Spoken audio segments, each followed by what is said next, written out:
धार्मिक केंद्र, यह अगला बिंदु है।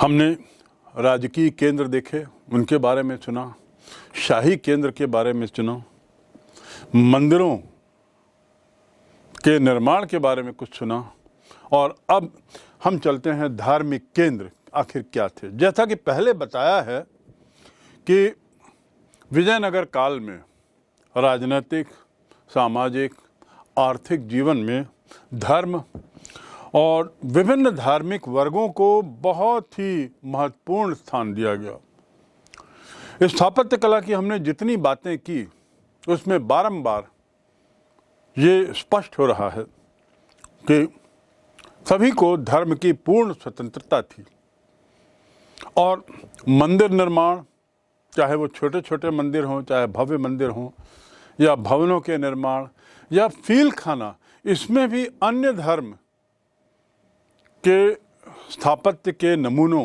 को समायोजित किया गया। ये बात स्पष्ट है कि धार्मिक केंद्र भी तत्कालीन समाज में बहुत महत्वपूर्ण स्थान रखे होंगे, और इसके साथ ही ये भी परिलक्षित होता है इन विदेशी यात्रियों के विवरणों से कि धर्म के कठोर पालन के सिद्धांत का बड़ी सख्ती से पालन किया जाता था।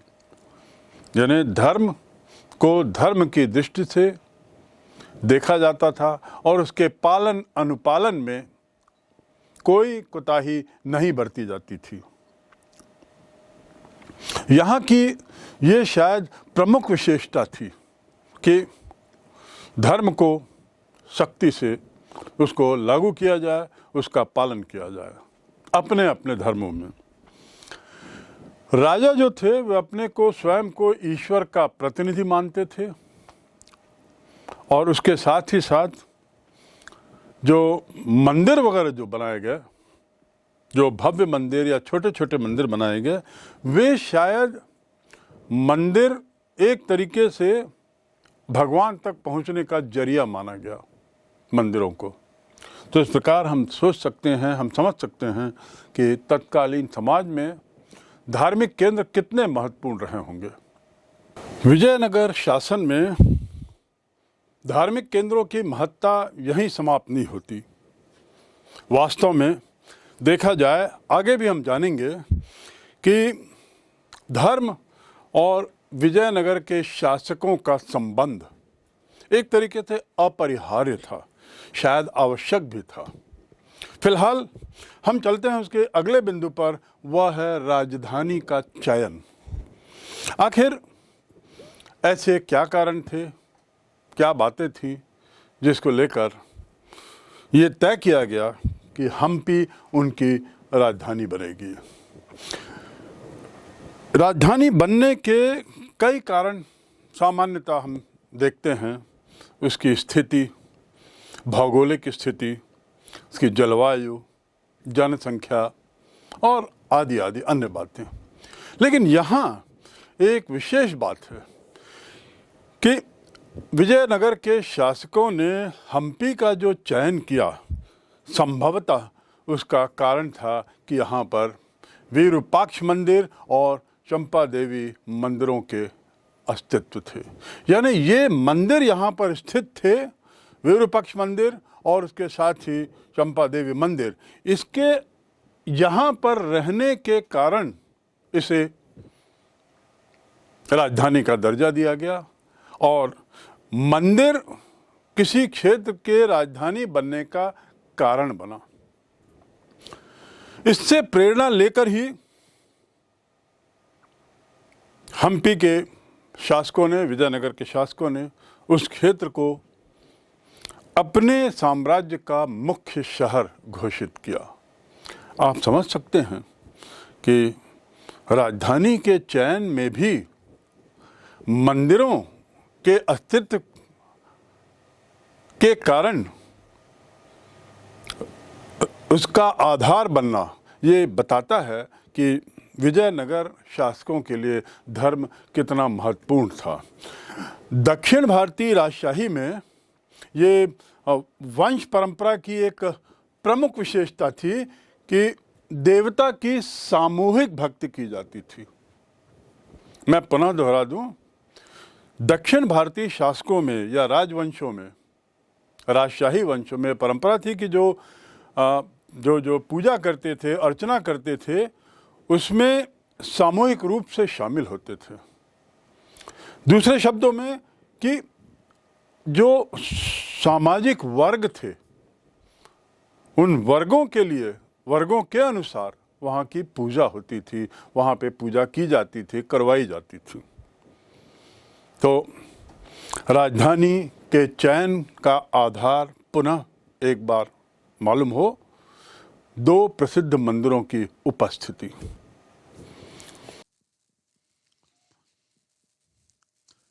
इस प्रकार मंदिरों की किसी देवता विशेष की पूजा करने वाले वर्गों के सामाजिक अंतरण की रूपरेखा या निर्धारण में बहुत महत्वपूर्ण भूमिका थी। संगम वंश के प्रारंभिक शासक शैव मतावलंबी थे। आपको याद होगा कि दक्षिण भारत में शैव परंपरा और फिर वैष्णव परंपरा, ये दोनों प्रचलित थी। तो आपको मालूम होना चाहिए कि ये लोग जो थे, विजयनगर के शासक, संगम शासक, मूल रूप से शैव मतावलंबी थे और उन्होंने विजयनगर के विरूपाक्ष मंदिर का निर्माण कराया। विजयनगर में जो बहुत प्रसिद्ध है विरूपाक्ष मंदिर, उसका पुनर्निर्माण कराया। सुलु वंश मुख्य रूप से वैष्णव मतावलंबी थे, यानी विजयनगर में ही अलग अलग वंश, अलग अलग समुदाय के थे।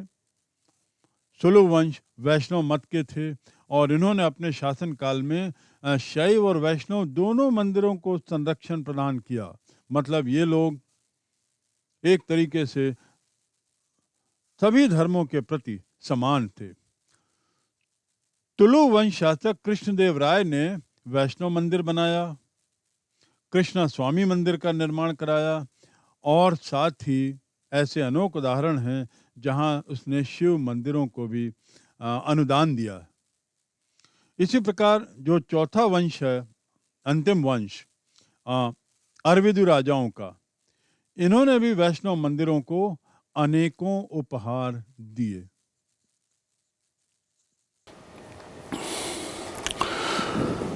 राजाओं, संप्रदायों और विभिन्न मंदिरों में क्या संबंध था?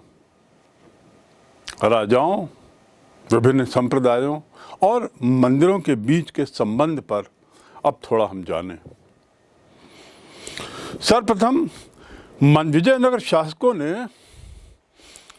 जो उनका दूरस्थ स्थल था, फारदेस्ट पॉइंट, दक्षिण भारत का यानी तमिल क्षेत्र, ये तमिल क्षेत्र पर उनका कब्जा था, उनका प्रभाव था, उनका वर्चस्व था।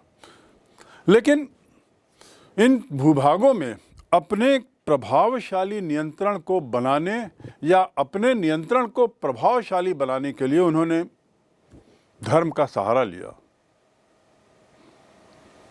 यानी तमिल क्षेत्र के जो वैष्णव लोग थे, जो वहाँ सबसे बड़ा समुदाय था, इन वैष्णव संतों और वैष्णव मुखियाओं, वैष्णव धर्म के मुख्य अनुयायियों का इन्होंने सहयोग प्राप्त किया।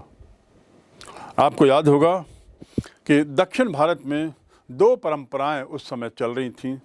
एक थी वैष्णव परंपरा और दूसरी थी शैव परंपरा, जो शिव के उपासक थे। और जो शिव के उपासक थे उसके संत नायनार कहलाते थे और वैष्णव उपासकों के संत अलवर कहलाते थे।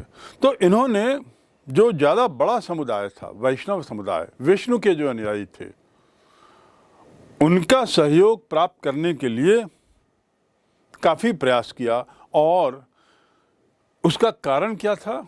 ताकि उनका प्रभाव, ये राजशाहियों का प्रभाव, ये विजयनगर के शासकों का प्रभाव, वो दूरस्थ जो तमिल क्षेत्र है वहाँ पर उसका बना रहे। दूसरा, ऐसा करके धार्मिक सहयोग प्राप्त करके ये जो शासक थे एक तरीके से अपने शासन की शक्ति को वैधता भी प्रदान करते थे, यानी तार्किक दृष्टि देते थे। और वैधता प्रदान करने के लिए ये लोग धार्मिक संगठनों के साथ भी जुड़ गए। ये धार्मिक संगठन कई तरह के थे, जैसा मैंने अभी बताया। धार्मिक संगठनों का अर्थ है विभिन्न धार्मिक संप्रदाय। उनका सहयोग सतत रूप से इन्होंने सजगता से प्राप्त किया और उसके लिए सतत प्रयासरत रहे। और कारण क्या? दक्षिण में अपने प्रभुत्व को प्रभावशाली बनाए रखना, अपने प्रभाव को एक मजबूती देना। इसके साथ ही राजा, संप्रदाय व मंदिरों के बीच में 4 प्रमुख बिंदु थे। राजा, संप्रदाय और मंदिर, ये जो 3 पक्षों की जो बात हो रही है, इसके बारे में 4 मुख्य बातें थी। सर्वप्रथम पहली बात जो थी, राजा, संप्रदाय और इनके बीच, मंदिरों के बीच के संबंध को लेकर पहली बात हमें ख्याल रखनी है कि जो मंदिर थे वे राजस्व के स्वामित्व का एक प्रमुख आधार हुआ करते थे। और इसलिए क्योंकि राजस्व के स्वामित्व का प्रमुख आधार थे, इसका अर्थ ये हुआ कि राजस्व बहुत सा हिस्सा उनके पास जाता था। यानी आर्थिक रूप से ये मंदिर बहुत संपन्न थे और इनकी यही संपन्नता शायद उनके और राजाओं के बीच में अच्छे संबंधों का कारण बनी। तो पहला कारण राजस्व का मुख्य स्रोत होना मंदिरों का। दूसरा कारण, जो संप्रदायी मुखिया थे, विभिन्न संप्रदायों के जो मुखिया हुआ करते थे, ये मुखिया एक तरीके से मंदिर और राजाओं के बीच एक लिंक का काम करते थे, मध्यस्थ का काम करते थे। तो ये दूसरा महत्वपूर्ण बिंदु है ये तीनों के बीच के संबंधों को समझने का, कि जहाँ तक मंदिरों की बात है राजस्व के लिए महत्वपूर्ण थे, संप्रदाय की बात है तो संप्रदायों के समर्थन के लिए ये राजा लोग, तत्कालीन शासक, संप्रदाय के मुखियाओं को मध्यस्थ के रूप में देखते थे। किनके बीच के मध्यस्थ? राजाओं और मंदिरों के बीच की मध्यस्थता के लिए। तीसरा, जहाँ तक मंदिरों की बात है, मंदिरों की देख रेख, रख रखाव, उसका मेंटेनेंस करने के लिए सांप्रदायिक वर्ग थे। तो इस प्रकार हर मंदिर किसी न किसी वर्ग से, किसी न किसी संप्रदाय से जुड़ा हुआ था, किसी न किसी धार्मिक गुट से जुड़ा हुआ था, और जिनके ऊपर यह अहम जिम्मेदारी थी कि वे अपने उस मंदिर को,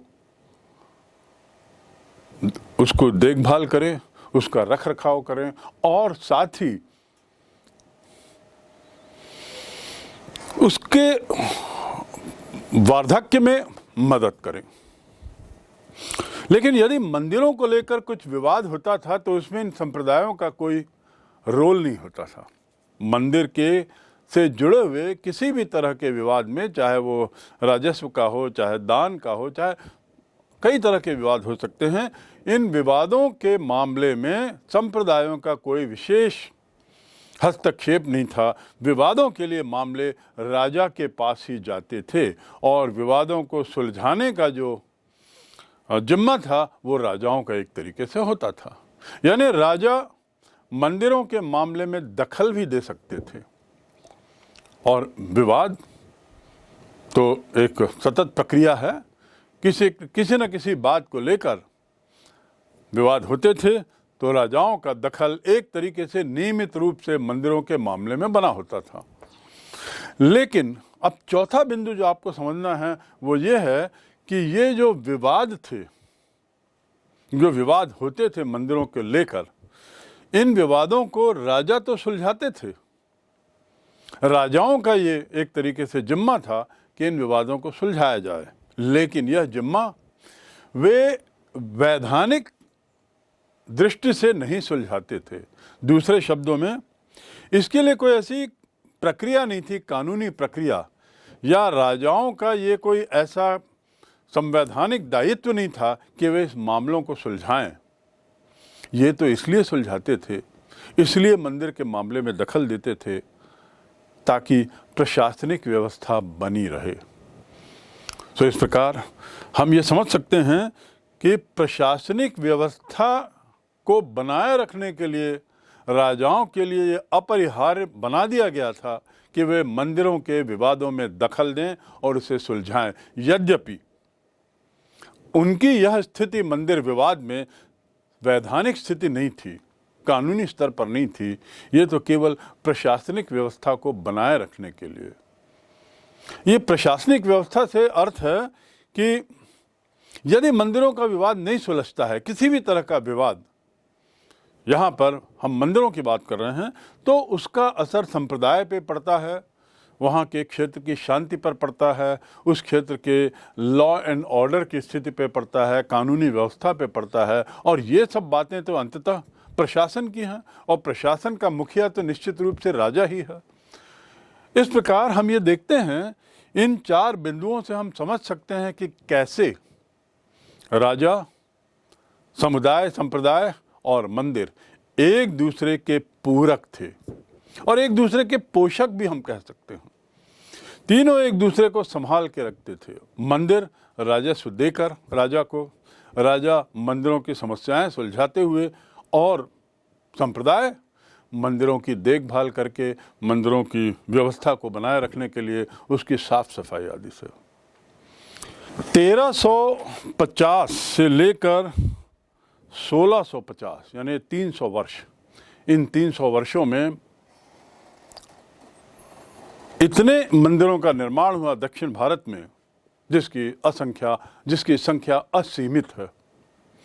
ये मंदिरों का निर्माण इस बात का परिचायक है कि मंदिर कितने अहम थे तत्कालीन समाज में, और धार्मिक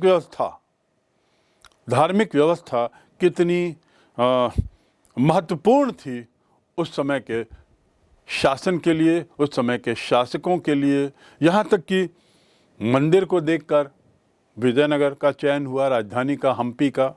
मंदिरों के कारण या धर्म के कारण दक्षिण भारत पे प्रभाव बढ़ाने में इन शासकों को मदद मिलेगी, ऐसा इन शासकों का मानना था। तो आप समझ सकते हैं मंदिरों की महत्ता।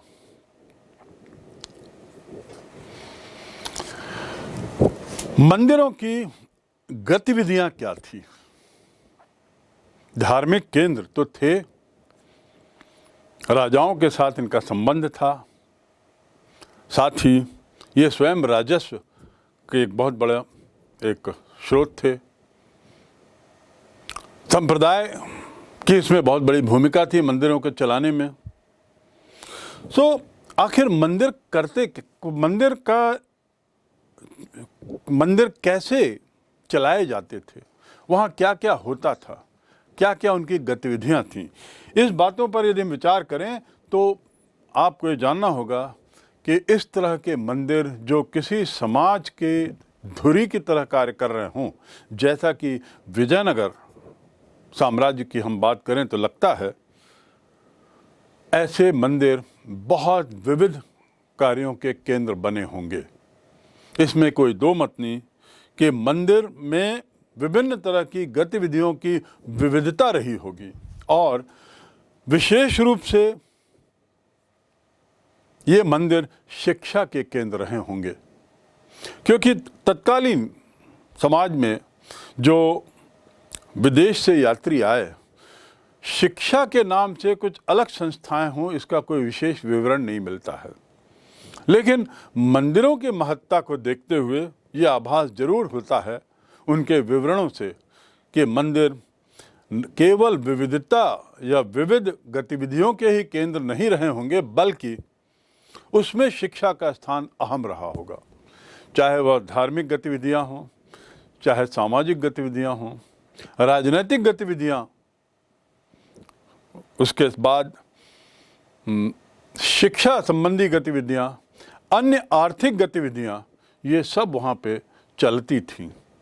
और इस प्रकार जो मंदिरों में जो हलचल सतत रूप से बनी रहती थी, वो वास्तव में समाज का केंद्र बन चुके थे।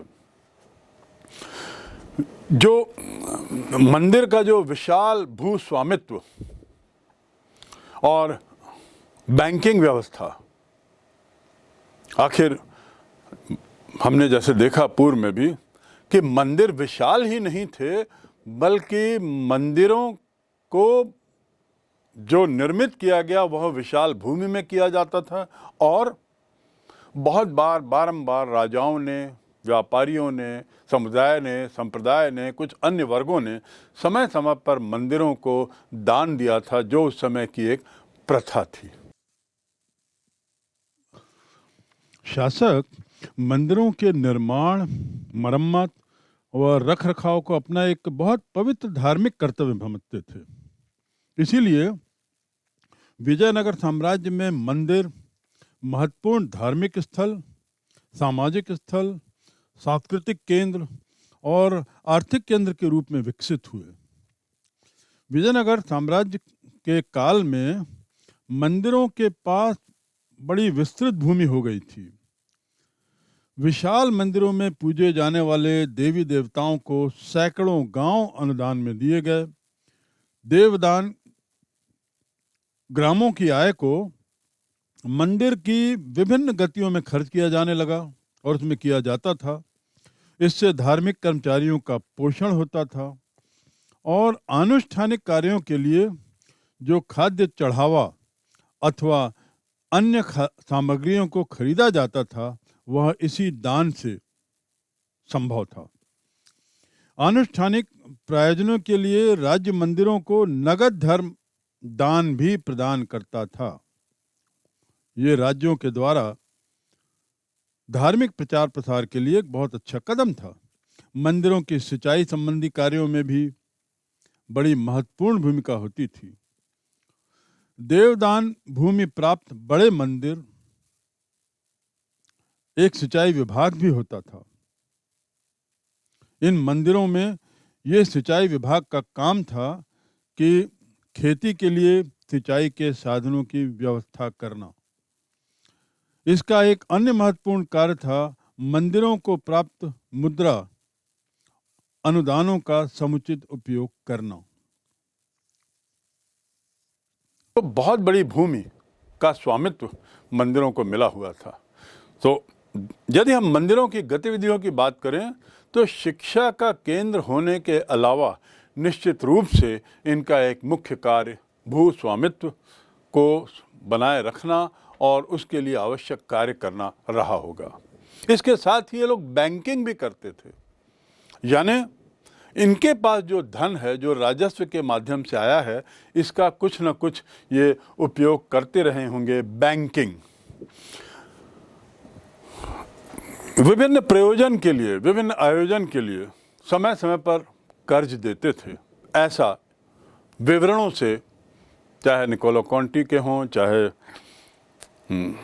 अन्य पुर्तगाल से आए हुए डोमिंगो पेस के हों, ये जितने भी विवरण हैं, इससे ये परिलक्षित होता है स्पष्ट कि मंदिर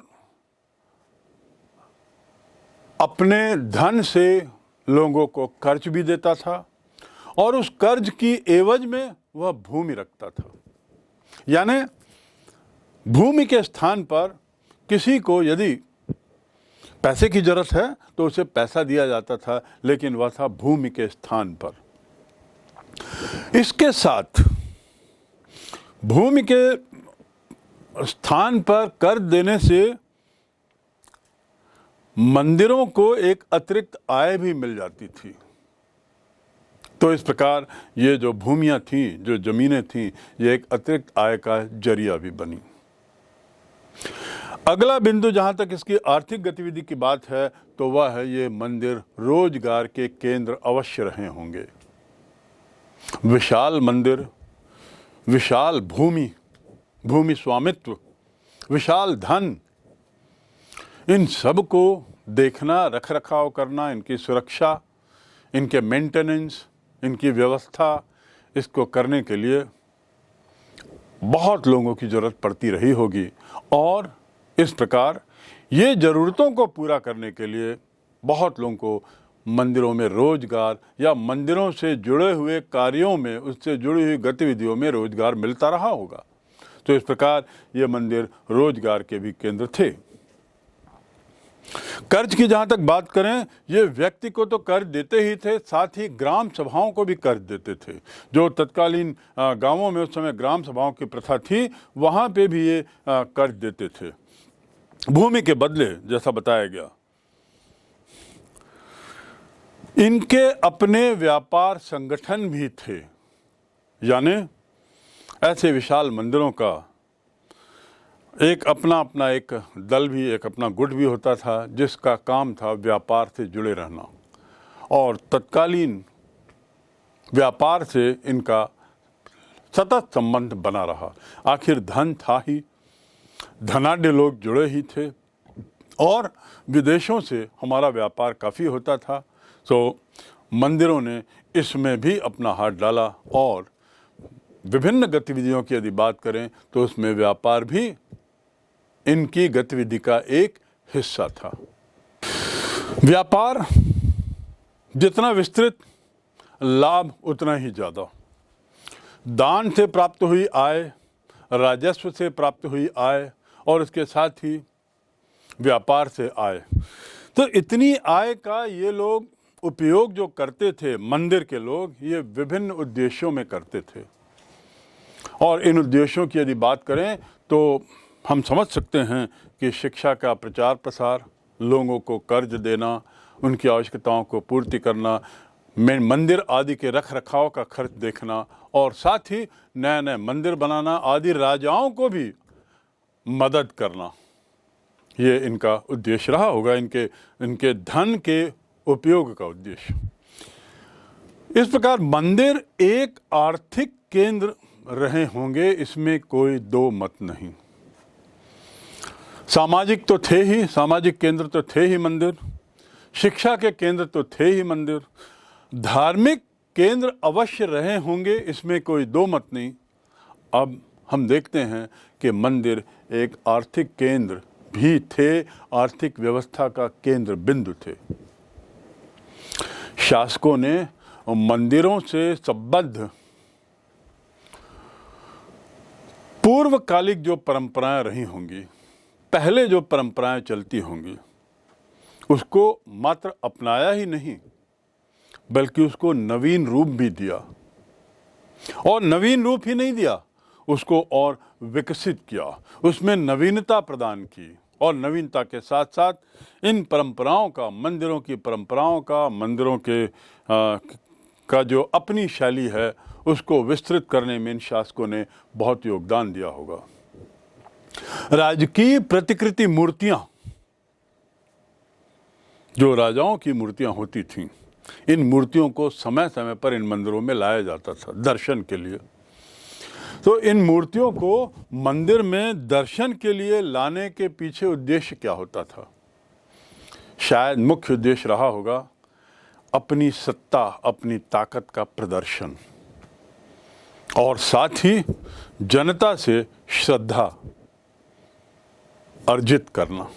लेकिन मुख्य रूप से ये जो राजशाही परंपराओं में बने हुए जो मूर्तियां थीं, इन मूर्तियों को मंदिर लाने का उद्देश्य निश्चित रूप से रहा होगा अपनी शक्ति का प्रदर्शन करना, और साथ ही अपनी सत्ता का द्योतक बनाना।